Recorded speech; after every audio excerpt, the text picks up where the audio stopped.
Let's go to Washington and speak to Rina Shah, a former Senior Republican Congressional Adviser. Rina, great to have you on the program.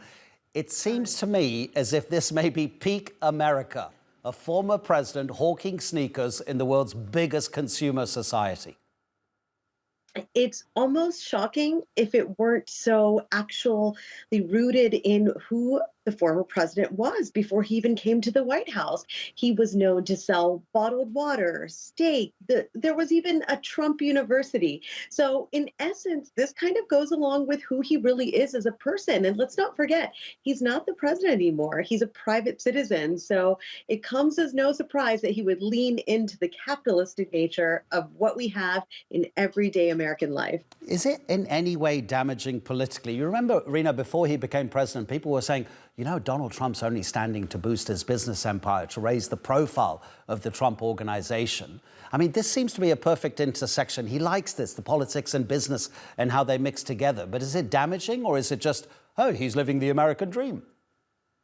It's very much the latter, because look, those who have been around the former president, both when he was a candidate the first go round in 2016, or even while he was in the White House, and now especially, know that he really likes to do things that keep people guessing. He likes to be the center of attention. And when you're the person that is hawking something, whatever that something may be, and saying, pay attention to me, there's an element of real narcissism at play here. It puts him on a pedestal. He feels very much emboldened by people's support to say that, look at me, I'm untouchable. And that is what he's brought to this 2024 campaign.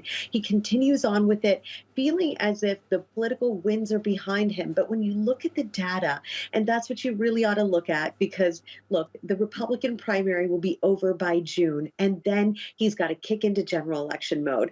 The vast majority of Americans don't really like what the former president is selling. They don't like how he's conducted himself in private life. And let's not forget, he did lose in 2020. There were numerous courts that said his claims for having won that election were unfounded. And so when you talk about people really essentially wanting to leave his side, we're not talking about a new group of people that ever flocked to him and would now look at him differently simply because he's selling a product. Sure. OK, well, let's look at the hard, cold cash of the matter. $355 million imposed the fine by the New York judge. Add that to the $83 million that he has to pay for defaming E. Jean Carroll. Let me do the maths, $438 million. Can he afford to pay?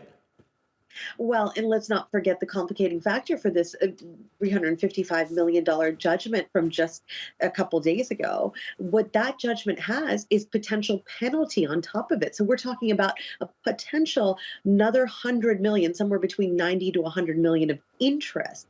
So when all is said and done, we have to wonder where the former president will get this money. Because even if every U.S. citizen were to give him $1, we're talking about money he cannot shore up.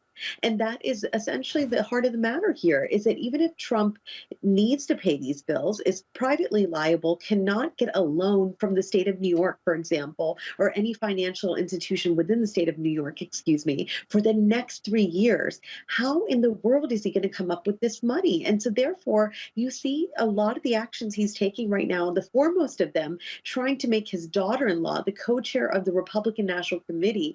You see these actions essentially tell you that this president is desperate for money. Rina, some people say they're paying $9,000 on social media, so therefore it can't be confirmed, and we don't know if it's the truth. But the fact is, Trump has become a cult. And if there aren't enough of those shoes available, you can see some MAGA Republicans possibly paying $9,000 for them. The question for you is, would you wear Never Surrender high tops? I don't even know if I would wear them if they were offered to me for free. I highly doubt that I would accept a pair under any circumstances. But look, this is one of these things about the former president. He just keeps things at a level of entertainment. And frankly, looking around America these days, I don't find many things entertaining about the problems our nation faces. There are these lighthearted moments where you do have to chuckle at the fact that Donald Trump is now selling sneakers to likely fill his coffers.